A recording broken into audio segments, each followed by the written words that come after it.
এই মুহূর্তে দেশের সোশ্যাল মিডিয়ায় ছড়িয়ে পড়েছে এক বিস্ময়কর ছবি। ছবিতে দেখা যাচ্ছে অভিনেতা ডিপজলের হাত থেকে 20 লাখ টাকার একটি বিশাল চেক নিচ্ছেন সুস্মিতা সাহা।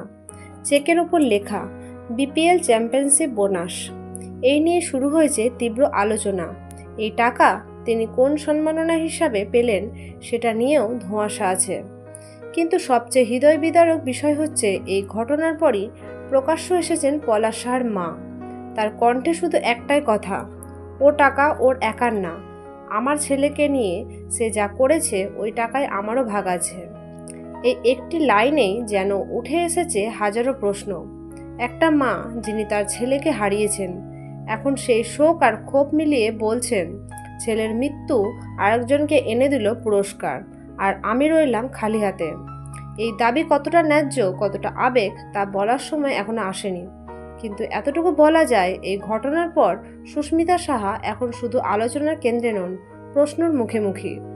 সত্যি কি এই টাকা একার প্রাপ্য, নাকি এই পরিবারে আরও কেউ ছিলেন যাদের হিসেবটা বাকি থেকে গেছে?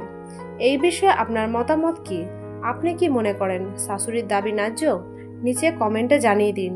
আর এমন বাস্তব স্পর্শকাতর বিষয়ে আপডেট পেতে আমাদের চ্যানেলটি সাবস্ক্রাইব করে পাশে থাকুন। দেখা হবে পরবর্তী আপডেটে। ধন্যবাদ।